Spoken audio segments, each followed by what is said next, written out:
mind, y'all. Y'all think it's me. I'm telling you, it's her. Start your day with that. That is my message to the world.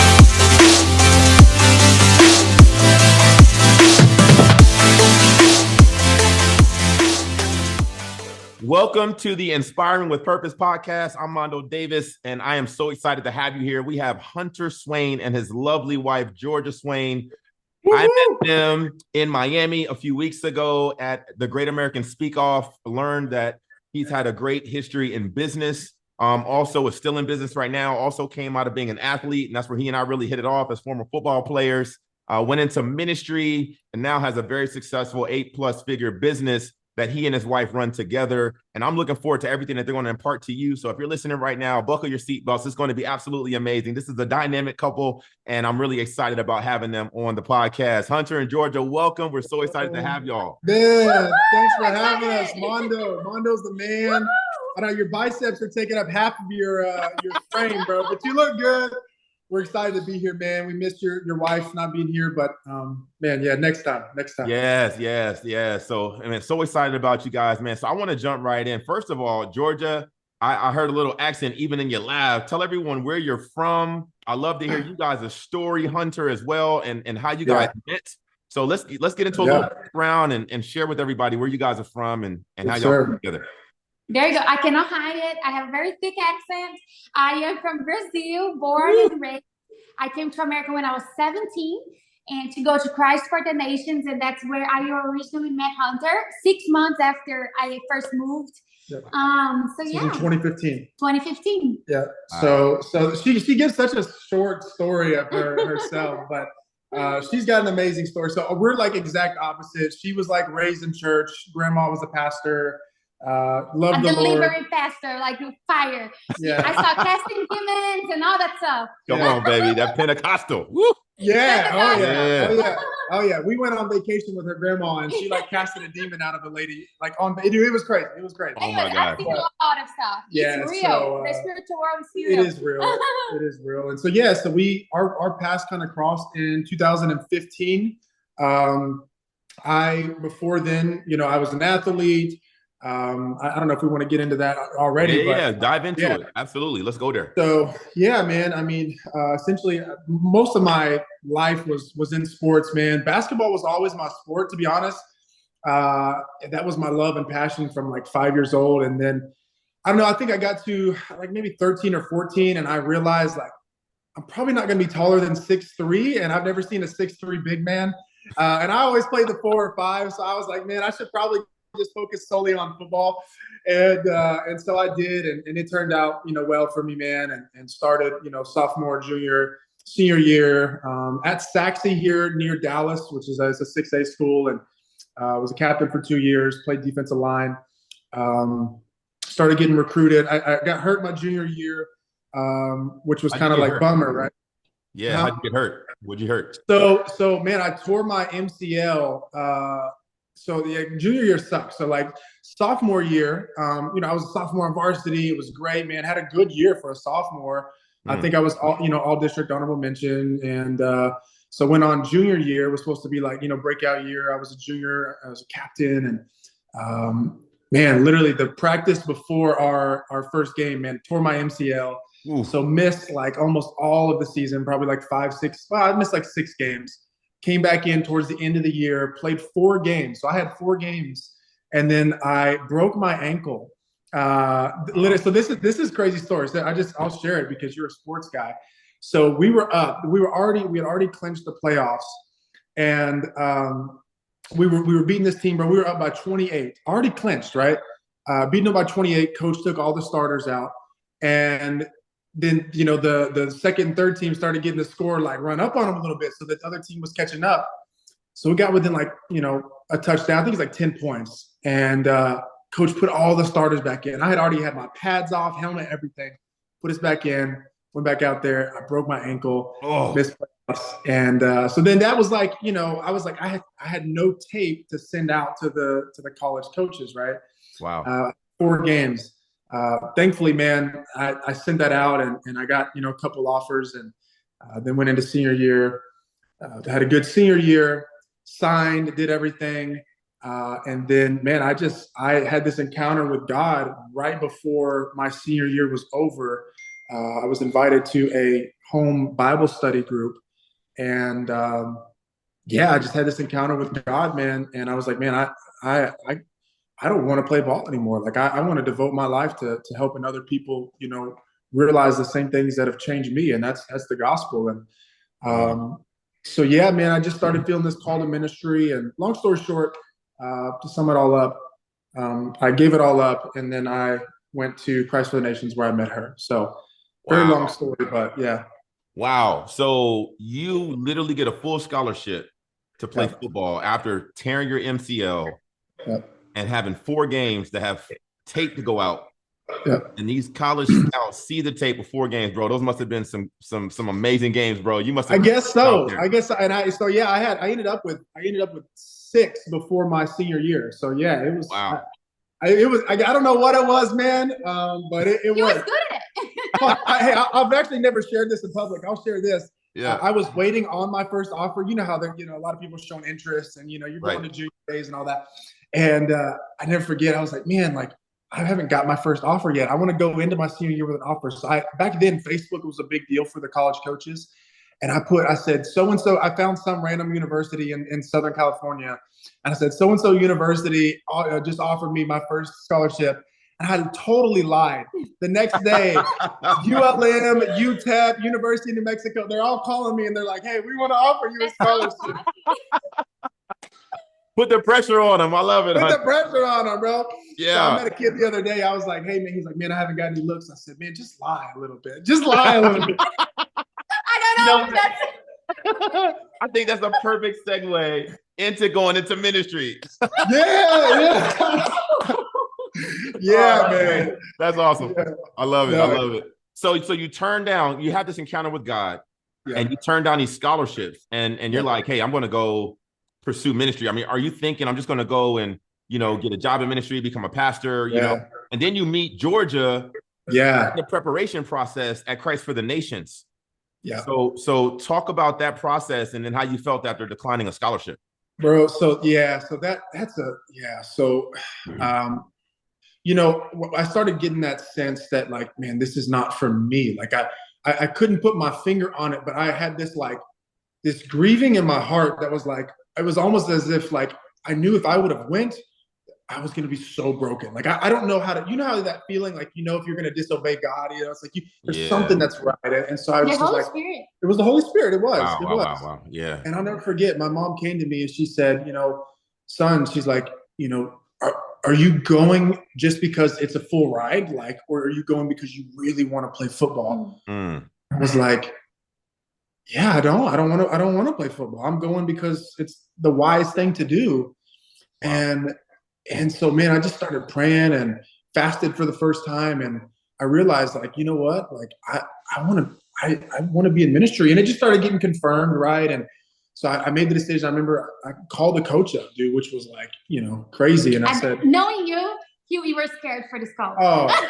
Knowing my husband, that he wasn't comfortable. You got that right. Yeah. So I had a friend come with me, and he like sat there with me, and like he didn't hold my hand, but he was just like, bro, like you got this. And wow. I'm a young man. I'm like throwing my life away is what a lot of people would think, right? And so I was like, so I called him and I just said, hey, I'm gonna be real with you. I feel like God's calling me to do something else with my life. I feel like I'm supposed to, do something with ministry. And, they obviously kind of tried to convince me otherwise, but, eventually it was like, he got to a point, Todd Berry was his name. And he said, well, son, you sound convinced. And he said, well, good luck and go make an impact. That's it. That's all he said. And I said, yes, sir, I will. And hung up the phone and never looked back, man. Really for me, ministry, I had no, kind of to answer your question, I had no like frame of reference for ministry. I went to kids' church a lot as a kid, but through like middle school, high school, didn't go to church. All I knew was the title of a pastor, but I didn't know what that looked like. I didn't know of any other form of ministry. And all I knew is I just wanted to share the gospel with people. And me and my friends, we used to just go to Walmart every week, and every Friday night we'd go pray for people. And that was ministry. And I was like, that's what I want to do. I just want to go pray for people. And Hey, come on. yeah, man. Long story short, I started looking for different schools. I put on Facebook. I said, hey, guys, pray for me. These are my options. And I listed a couple different schools. CFNI was not one, but I had someone reach out. 2 people within like 3 minutes. They said, hey, you should check out CFNI. Christ for the Nations. This is Christ for the Nations. So I said, you know what, I will. And then I went, and the rest is history. Wow, man. wow. So that's really, really powerful. It takes a lot of inner fortitude to make such a courageous decision at such a young age like that, to decline the safe route and go with what you feel like God's calling you to do. And you truly were inspired with her. And then you run into this amazing young lady, and you come all the way from Brazil, Georgia. I know. Ironic that your name is Georgia, but you're from Brazil, right? It's not a very Brazilian name, right? But Right. it worked out. Come on. Her middle name is Louisiana. No, I'm just kidding. That's not true.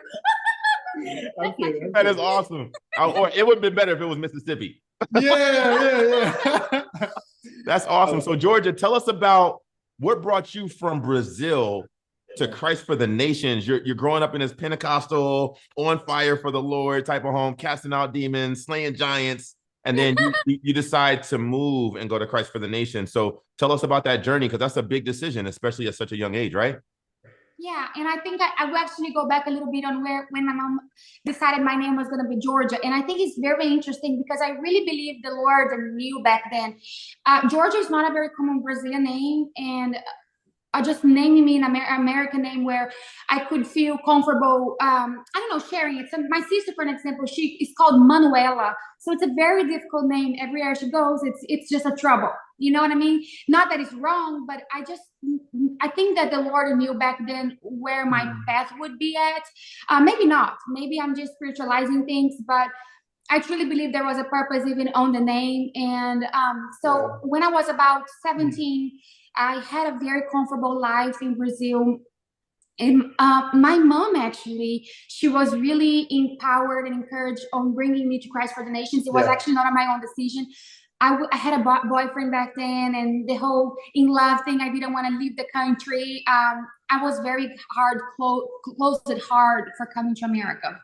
But my mom really believed it, and she is a woman of God. And long story short, I came. I never imagined I was going to stay more than 2 years. The purpose was to stay 2 years, live the American experience, win at Christ for the Nations, and then come back home. Coming to America and through Christ for the Nations, I really experienced another level of intimacy with the Lord.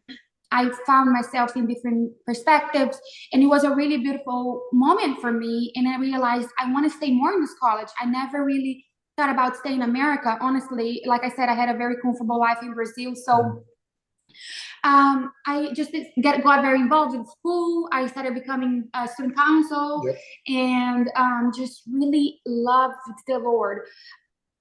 Honestly, my whole life, right? My whole life. She was always the kind of girl that, she's never into the parties or anything like that. She met the Lord at a young age and stayed faithful. That's amazing. One of the prompts, my grandma, she's an amazing woman of God. She inspires me until these days, and showing me what a true life with Christ looks like. So yes, I've always chosen the path which I believe that's the right one because of my love for Christ. So about 6 months into CFNI, Hunter came in. She met a white boy. Hey. Very intimidating. Very tall. So tell me about that moment when you saw Hunter for the first time. Were you like, oh, look at that stud? Come here. Did you speak Portuguese? Did you speak Portuguese to him? Did you call him? She probably did. Yeah, she might have, bro. Yeah. My English was very broken. So her English was pretty bad. Yeah. My first impression of Hunter was not what you would expect. It was not a very good one. Yeah. I thought he was a little bit, I don't know, because he was like strong and tall. I was bigger back then. And he had tattoos on. I had a preconcept. I thought maybe he's violent. Because in Brazil, that's not very common, especially like very tall. And he spoke very aggressively. I would say. Well, yeah. How would you? Yeah. No, I was a little bit more slang in my speech back then, and yeah, just flat bill hats I and couldn't earrings. understand a thing Yeah, you so said. she was like, "What is this?" And I didn't like it, so I was like, "Stay away from me," kind of thing. Yeah. I didn't Yeah. understand. But now I think he's really Hopefully, handsome. Yeah. That's a But- good thing now. Yeah. Yeah, so that's a kind of interesting story. Like neither one of us really had like an initial like connection. Maybe a culture shock. I was Yeah. very Brazilian. I would say like very into my culture, and you were very American. You're very American. Yeah. Right? Yeah, Wow. Yeah. Wow. yeah. So you guys connect. You obviously start dating. You get to a point where you realize, like, hey, we're supposed to be together. It was not that easy. You go into it real quick. Yeah. So our story, yeah, man. This is one of my favorite stories ever, man. And you know, I get to right before I get to CFNI, my best friend, his name's Jonathan. He had a dream, and he said, "Man, I had a dream that you're gonna meet your wife at this college." Mm. And I mean, I was 19, maybe going on 20. Yeah, I was probably 19, and I was like, yeah, like I mean, cool, but like at the same time, I was like, you know, like I wasn't super interested in a wife. It was just more like, oh, cool, like great.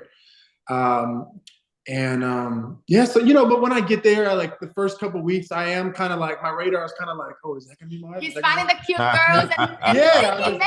maybe she's it. Yeah, okay, guys, she was pretty. Lord, is this the one? That's so Yeah. fun. That's college, Bible college vibe. Yeah, I think yeah. everybody's trying to find a spouse. Yeah, There you go. Yep. ring by spring. So you know, it was one of those things like, yeah, I just was kind of like, yeah, maybe she's my wife, but the Lord corrected my heart very quickly, and I realized, okay, this is not going to work. I need to I just need to study. I need to focus on, you know, learning and growing, and He'll take care of the thing. You know, He'll take care of the wife and the thing, yeah, the little thing. Right. Yeah. He'll take care of the wife part, and and I did. And within a couple of weeks, I had met her once, and obviously I thought she was pretty. I mean, how could you not? But there was just nothing that was just like, oh, like, you know what I mean? Like, man, like I've got to have her. It was just like, wow, she's a pretty girl. But moved on. We did our thing. Never really spoke. But then one day, my friend and I, we were driving to the chapel area where we had like Tuesday night chapel, and we were late. And she was walking in front of me. Late. Yeah, she was late. That's my culture. We're always late. She was walking in front, and I just remember looking over it, and it was I've never had an experience since then like this.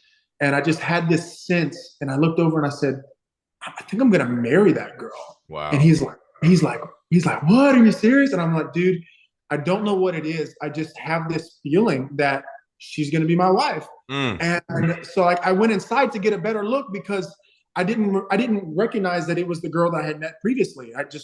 So I went inside and I'm trying to find the girl with that colored dress, and It was a green dress. yeah, it was colorful. And I went inside and I saw her, and I'm like, okay, so now I remembered, oh, that's that Georgia girl.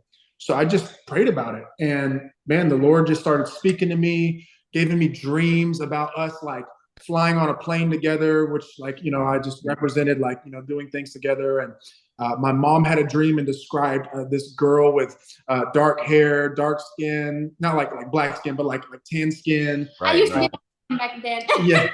And then one of my best friends, another good friend, also had this dream, and he was like, oh, she's wearing like a blue shirt and this and that. And that was what her Facebook profile photo was this like blue shirt. Dude, it was crazy. Wow. So I pursued her for over a year. She even shut me down one time and said, we're just friends. But he was annoying me. Something.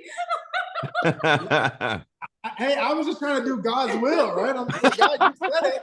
Like, come on. And man, it was a really cool process because I was literally watching my wife fall in love with me and get to know me, like not knowing that I was the one, but me knowing that she was the one. Wow. And that was really cool. That was really cool. Yes.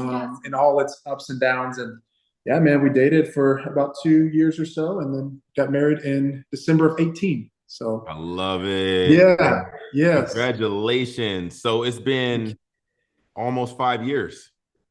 7. So it's been 4 years married. Or in some change married, almost 5, right? Yeah, 4 and some change. Yeah, Yeah. and then we've been 2.5 together since. Huh? We dated 2.5 Yeah, but years. we've been dating since 2016. So we've been together for 7 years. That's amazing. Yeah. So 7 years together, you leave football behind, you move from Brazil to go to CFNI, you guys meet, and it's this very beautiful dance. And you guys finally come to a point of recognizing like this is God's will and Yes. make it happen. And Hunter and I, when we met in Dallas at the Great American Speak Off. Right. And we're competing in this competition, entrepreneurs, speakers, and we both hit it off. And we're in the same room in the competition. And football player, I'm listening to his story. I'm like, oh, we got a lot in common. Ministry, so cool. So then we get invited out of 27,000 people to Miami to compete in the semifinals. And out of 27,000, there's 150 of us there. And I see Hunter again. And I'm like, bro, what's up? And it's like, and then I hear him in the back when we're competing because we're in the same group again. And he's rooting on this Brazilian girl up in the front, killing it with her accent. And I'm like, oh, and then this Brazilian girl comes and sits down and he puts his arm around. I'm like, bro, he better be married to her because I know he's just up there preaching. He better be married. I better see a ring. I saw the ring on, and I was like, yeah. That's so fun. So I jumped in and I'm rooting on Georgia. I'm rooting on Hunter, and I'm voting for you. And I'm like, bro, you're crushing it. And then you and I, after the competition, get on the phone. We exchange information, and we're having a conversation. And man, you're sharing your story with me, and I'm like, wow, other people need to hear this. And you were talking about Georgia, and you were talking about her citizenship, and then you guys had a financial need, and Georgia has one item, and she's trying to figure out what to do to generate some income as she's in the process of trying to get a visa. And I really want you to dive into that story because I thought it was so powerful. And I feel that when people hear this, they're going to really be inspired and understand that you can start with where you are. Man. You start with what you have. And everything can change. Because as I said in the beginning, y'all, these are owners of an 8-figure business right now. And it started with one item and a need. And when you guys hear this, I guarantee you it's going to inspire you. So Georgia and Hunter, why don't y'all dive into that story of you having a need, Georgia, and then asking some questions, and Hunter, you describing it the way you did to me so that everyone can understand where you guys are coming from. Yeah. I will start with moving to where we were, and then I'll let you start. Yes, sir. That was your story. So obviously we get to the point where we're graduating from Christ for the Nations. I was blessed, man, to get this job in Amarillo, Texas, which is like West Texas, about 6 hours from Dallas. Excuse me. And 1 second, guys, wait, let me just fix my hair. Sorry, I just don't want to be thinking about that. Yeah, go ahead, girl. I'll fix mine too. So hold on, let me fix my hair. Hold on, let me. Hey, go ahead, Mondo. Go ahead. If your wife was here, she would understand. Oh, I love it. I love it. So we were graduating Christ for the Nations. I was blessed with this awesome opportunity in West Texas, in Amarillo, to be a youth pastor. So at the time we were engaged, but we weren't yet married. So I went down there first in August of 18, and then we would just kind of visit back and forth. And then once we got married in December, then she moved down there with me. And it was great, man. Youth group was doing well, and I was enjoying it. And we started with 12 kids in a small town, small church, and got to around 50, 60 kids, and it was really a good time, and I was loving it. And so all the while I was fulfilling my purpose, Georgia was kind of in a place where she was struggling, and I will kind of pass the baton to her because that's kind of where her story picks up and kind of leads us to where we are today. So. Yeah, for me, while Hunter was striving in his call and having the best time of his life, for me, I was lost.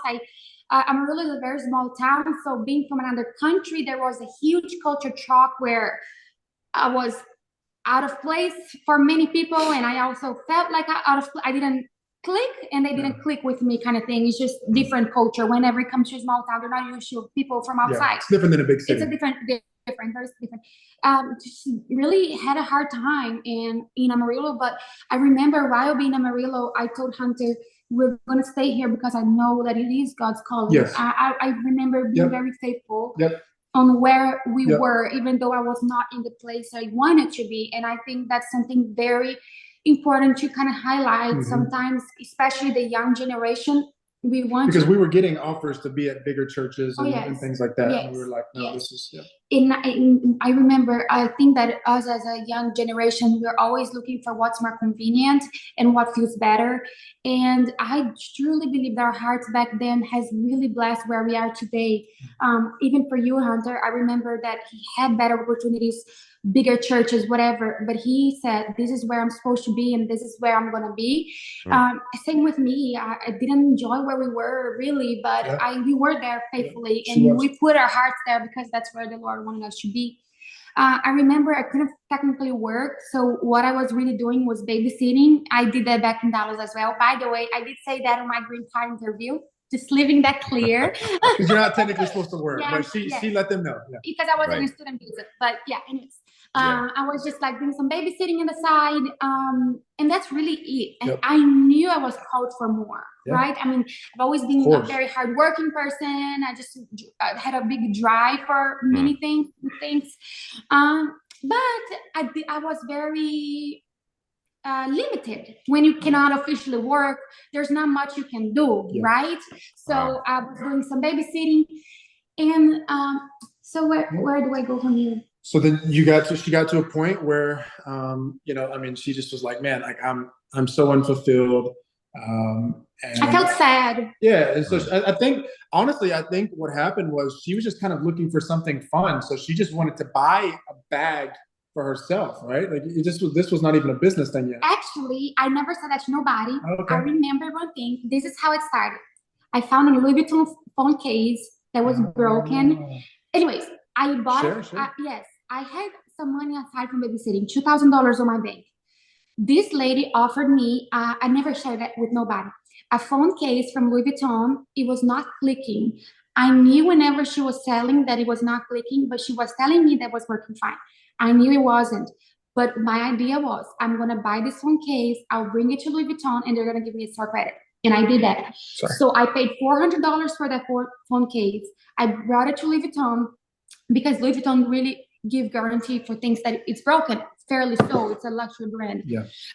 So I brought it there. They gave me a store credit of $1,200. So with $1,000, I do you remember that? I don't remember. Yeah, that's something part. That Wow. I brought this phone case to the Louis Vuitton store. They gave me a $1,200 store credit. With that $1,200 store credit, with $500 more, I would buy a bag, and that's where I bought the new Noe bag for $1,700. Yeah, $1,750. I remember. Okay. Wow. And I bought that Louis Vuitton bag, and that's where everything started. I had some money aside, and I had a Louis Vuitton bag. Whenever I did the whole phone case situation of exchanging, I said I have wisdom enough to sell bags. That's what I told myself. And I remember one day sitting in the car with Hunter. I said we were in the parking lot in the apartments in Amarillo, and I looked at Hunter and said, one-bedroom apartment. I remember I said to Hunter, I think I'm supposed to sell bags. That's right. And I said, but I think that's a little contradicting with what we do. If we are in ministry, it does not match with me selling expensive bags. It's kind of vain. And I remember that day Hunter was very supportive. And I don't remember your exact words you said, but you said, I'm in agreement. I think you can sell some bags. And that's what I did. I took care of a baby while I was babysitting, so I had a lot of free time because the baby was sleeping, right? So what I would do is find deals online, and I would find those good deals of handbags, and I would get them here, I would authenticate them, and I would resell. And I started one by one. That first year, there was a very big culture shock, a shock in our marriage because it was not officially a job. Hunter didn't know what I was doing. Neither I was. I knew what it was an accident. Yep. Yeah. But that first year, we sold the $260,000 in bags. Wow. From April to December. Yeah. And then next year come by, Hunter still All by doesn't, herself. all by myself. Hunter doesn't know this is still a job. I don't know this is a job. I keep just selling bags. $1.2 million that second year of business on selling bags. Wow. Yes, that's when we started understanding, okay, I think we're making some money, because Oh the my money God. would go back to the business. We were living out of this $40,000 salary as a pastor. And so I was just putting that money back in the business. And I think that was awesome, because I got that opportunity of not having to live out of that money because I didn't get attached to it. It was just putting right back in the business. With all that, of course, there's so much. I'm just making the story short. Yeah. One of the things that I really think that made a difference on where I was with my competitors was really my vision of what people look like. What do I mean with that? I really had a heart of serving people. My clients, they were not just like numbers for me. They were people. Yeah. And I think that really reflected by the way I cared for them. Do you agree with that? Because back then, I really showed so much care for them because I truly, genuinely cared. And by word by mouth, I became a very known seller on Facebook, and my reputation went really high. I suffered a lot of discrimination back then for being very young. I think even these days, I don't think there is a company in our size that has young people operating like us. We're definitely the younger on the in our market. But I was very discriminated, made fun of, but I always was focused in what matters with my clients. I mean, I'm serving them, I'm bringing them the best stuff, and really set us apart. Wow. Wow. Okay, so y'all dropped so much right there. We just got to pause because you're telling me that you're in the process of trying to get the visa. You realize I need some income. My husband is crushing it in his calling and his purpose. I'm having a culture shock, a culture clash. I'm trying to figure myself out. And you come across a broken Louis Vuitton phone case. Now, was it real Louis Vuitton? Inquiring minds want to know. It's real. Wow. Because I just talked about this here, I want to find a photo. And if I find a photo, maybe you can put it in here. Yes. I'll look back. I don't know. It's awesome. Yeah, actually, I didn't even remember that part of it. Yeah. Wow. I've never said it to nobody. So this is the first time I'm saying this. But Mondo, go ahead. No, go ahead, please. No, go ahead. Jump in. Go ahead. I just was gonna say, and it was interesting in that time because we were having a lot of conflict because I was like, you're just spending so much time on your phone, and because she was just investing it back in the business, we weren't seeing any money. I was like you're just spending so much time for a hobby. Like, what's the point? You know? Yeah. And that caused a lot of kind of contention, and I honestly did not even realize that the business was making money until I came along, which is crazy. I didn't even know it was. I wasn't on it for the money. I was on it for the fun. For me, it was fun. I think it was my stepdad or something. They were helping us. Louis. They were helping us. You guys are making money. They were helping us. They were helping us with our tax return, and they're like, we didn't even know how to make a tax return. Oh my gosh! You guys are making some money. Wow. And, I remember that. So yeah, that was, and I was like, "Are you sure?" And he's like, "Yeah." And I said, "I told you, Hunter. I told you." I didn't even know how much we were making. But that plays into in the midst of we obviously COVID happens, right? And as a pastor, that was tough. I don't know if you were a pastor during COVID. Yeah, I was. Yes.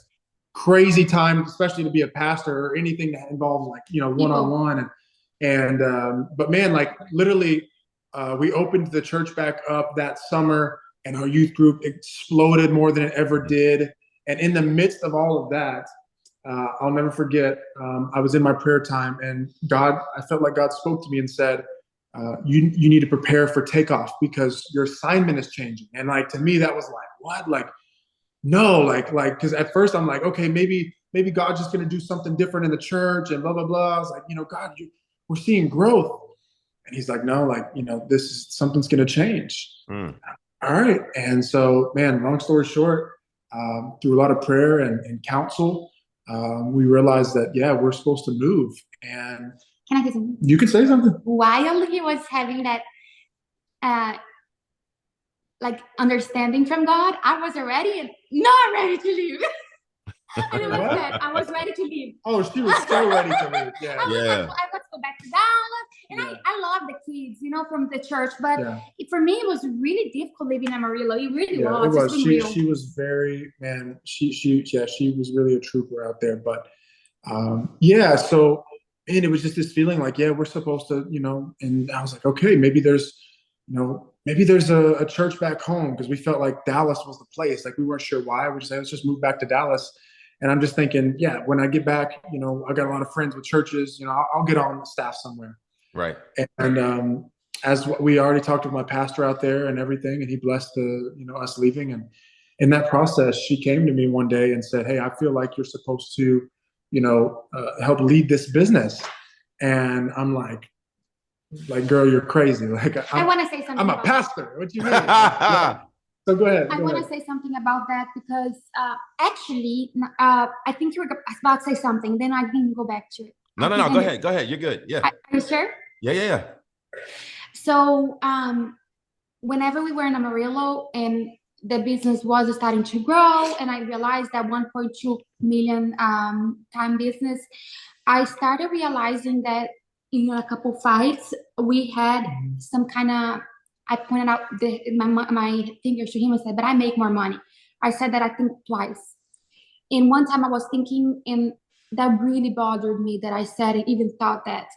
Because it doesn't matter. Obviously, for anyone watching, it doesn't matter who makes more. I just want to make that clear. No. Yeah, I'm My saying that's heart- why. my Yeah, I'm heart saying was that's why wrong. you were convicted. Yeah, my heart was Yeah. wrong. No, that's good. That's good. Yeah, and it was totally wrong. And I remember having a conviction where my husband is the leader of our home, and I wasn't acting upon that. And I think that's the biggest thing about women that are empowered. They are empowered and they are strong, but that doesn't mean that you shouldn't follow the lead where the Lord put it, your husband first, right? Mm-hmm. And that was and I had a really hard time with that. And I always knew that when we first got married, I always told Hunter, I have a very strong personality.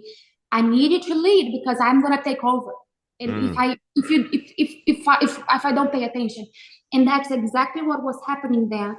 And I told the Lord, and I felt from the Lord. I don't know how to explain with words what happened in my heart when I was having this moment with the Lord, but long story short, I felt like giving the business to Hunter. And that's really something that was difficult. Why? Because Hunter did not see the value on this business at all. As a matter of fact, he didn't like it. I mean, I was always on my phone. He didn't understand.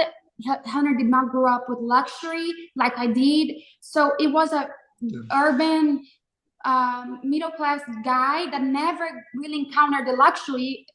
In the opposite, I did grow up with luxury, so it was like it just didn't make sense. And I'm a man. You know what I mean? Like, what do I have to do with? Like, Yeah. He wasn't around at all. He didn't barely need the names. I would say nothing. And Gucci, Yeah. Louis Vuitton, those are the ones, right? Exactly. And I just really felt like I'm gonna give him the business. Yep. And I spoke with a friend. There was a confirmation there. So what I thought was, okay, I'm gonna tell Hunter that the business is he's the leader, but I'm gonna still do it all. But I'm gonna make sure he feels like he's the man, and I make sure like feels like he's the leader. And now we'll honor him as the leader. So that's the conversation internally I was having. Sure. I'll pretend he's the leader. I'll pretend he's the boss. But the truth is, he's not. I had this internal conversation with me. So I sat down with Hunter. I said, I want to give you the business, blah, blah, blah, blah, blah. You remember that conversation? Yep. And I prayed about it. And man, I was like, man, I feel like this is what I'm supposed to do. But again, in my mind too, Mondo, I'm thinking, I'll do this temporarily until God, opens a door to church like that. So we both had this like mindset, like, yeah, this is just going to be a temporary thing. And then, man, we moved back here, and our first year together, we did what, 4.5 million. That's 2021. Yep. Wow. And Hunter embraced the business. I mean, I knew he was intelligent. He learned the whole language. He learned Portuguese. I just didn't know you were that intelligent, because now he can take over. Like, if I'm not here, he can run the business, of course. But it's just so crazy how this guy started having all those creativity. He just took the business to a whole nother level, right? I mean, we did 4 times more sales than we did the year before. Wow. And that again goes back to obedience. Like I didn't believe that he could do this business, right? I thought we were faking that he was gonna lead it, but he truly did. Wow. Out of obedience. Yeah. So I want to jump in right here because there's so much to unpack in this. And, you know, first of all, you're a smart woman, Georgia. She is. Praise God for the wives, man. For the praying wives. Georgia, you're so smart. Amen. You noticed earlier she said, okay, I'm going to pretend that he's the boss. I'm going to pretend, but I'm the one. I'm the boss. You know what, wives out there that are watching this right now, and you're thinking to yourself, man, you know, I don't know if I can let my husband lead. I don't know if I can. I want to let you know something, that you have everything that God designed for you to have to flourish. But when we can walk in unity in our marriage and we can think it's ours, not yours. Yeah. Yes. It exponentiates our success. Yes. You guys are a living witness of that. Yes, Yeah. for sure. It took humility on both of your parts, right? Because it's like, well, I make more money. Well, but I'm the man. Right? Right. But both of you guys had to submit yourselves to one another, as it talks about in Ephesians. And when you did that, look at how God blessed it. See, God pours out a blessing when there's unity, and you guys are a living example of that. So you went from, you know, a need to get a visa, and you're in this position where it's like, I'm frustrated. And then you take a phone case, and $400 for a phone case, by the way, that's a lot of money for a phone case. It's a little bit tough. Okay. I buy my joints at Walmart. My joints is $4. Right. That's so funny. You know what I'm saying? You take this, and then you get 3 times the value, and now you have $1,200. You add a little bit to it, buy a Louis Vuitton bag. So, I mean, did you have any business experience, Georgia, or was this just a natural explanation that you I had? was 18. No. How old are you? You would have been 19, maybe? Yeah. No, 20. I was 21. 21. I'm sorry. Wow. 20 or 21. Yeah, 2021. Yep. So I didn't have any experience. I would say I grew up seeing my dad doing business, and he's an amazing businessman. Just like, I think just from watching him, I really see myself. I don't know if it's a gift. I don't know what you call, but I really see my dad in myself. Does that make sense? Like when it comes to business. I remember in college, she had this like sense of like, maybe I want to do we had like a marketplace course. So Yes. so like she didn't do it, but she kind of had this feeling, I think I might. So I think there was always something inside of her that felt like that would be a part, but I think she just wasn't really sure what it was going to look like. It was. I didn't know I was gifted with that. But these days, I can say I think I'm gifted with the selling. I'm a salesman. I think I'm a salesman. But back I didn't know that. Wow. So let me ask this question. As we come to a close, I think this story is so inspiring because you're taking essentially nothing, and you guys have built an 8-figure business in a very short amount of time. So for all those who are listening and they may feel like, man, I don't have anything to offer. You know, I feel like I'm a square peg in a round hole. I don't know what I'm doing. I'm struggling, or, you know, I don't know where to begin. If you guys could give a last piece of advice to someone who may find themselves in that situation, but they know there's more inside of them, what would you say?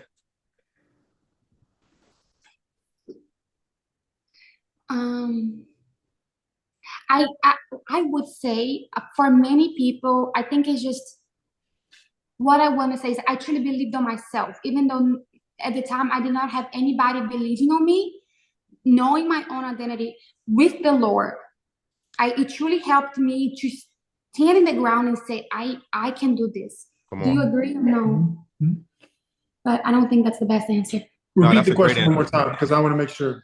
No. It's what do you say to somebody that was you when you were 21 years old and you were like, hey, I got this need. All I got is this broken phone case. I don't know what to do. I don't have any skills per se. I don't know where to start. I don't have a business background. I don't have an MBA.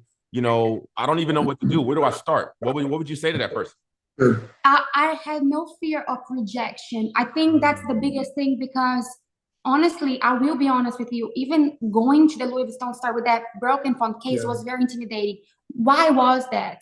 Is because when I've gone to the Louis Vuitton store a couple times before, I was mistreated by my accent, by the way I look. sometimes until these days, luxury brands, they will have some prejudices by the way you look. It's very normal in this industry, unfortunately. So I went a couple times to Louis Vuitton, and I felt very mistreated. But so you know what I did? I know that's horrible, but it happened. I asked Hunter to come with me as a white male, so I was treated better. But I did it, and it worked out. Yeah, you know, that's wisdom. And yeah, so I said, Hunter, you gotta come with me to Louis Vuitton because I gotta exchange this phone case. I don't know if I did it with the phone case or I don't know, something. I would rely on Hunter to go to those luxury stores because I realized they would treat me better with a white male with me. So that fear, but to this day, I will say this on my defense now, I go to a store and if they treat me bad, I know how to position myself and they change. Yes. But I was very young, and so I just wasn't afraid of making a mistake. I was very bold. Right? I think that's still the key to her, and that's something I still admire. Even just with like, you know, we do some real estate stuff and things like that. She just has no fear of failure. She would rather fail trying. I mean, to me that's tough, but and she does it, and she does it so well. And you know, for me, I think to answer your question, I honestly, Mondo, I don't know that I have like a key because I feel like I'm literally just here because I've been obedient to God, man. Like I've just tried to hear what He says to me. Yes. And I just do it. Even if it doesn't make sense, I just want to do it. And now, you know, we're here. And I think, you know, at some point you have to, when He does put you somewhere, you've got to give it your all. You've got to be excellent. And that's something I've always tried. You know, I've tried to be the best pastor I could. I was always learning, always listening. Same thing with husband. Same thing. Thank you. Thank you. Awesome. Same thing with business, right? But like, ultimately, it's just because, and I've just said yes, and I've trusted and obeyed. Wow. So powerful. If you're listening to this right now, I want you to go back, rewind it, listen again. So many truths, so many nuggets in this powerful story of starting out with nothing, literally outside of a broken cell phone case and ending up with an 8-figure business that is being done as a couple. What a powerful testimony. What to do. First, listen to God. And number 2, just take the next step. Take the next step and do it in humility. And you'll wind up fulfilling what God has for you and being inspired with purpose in everything you do. Yes, sir. Wow. So if people want to find you, Georgia Hunter, how can they find you? She's the one that's all over. So say it. So you can find us at redeluxe.com and at Redelux, REDELUXE.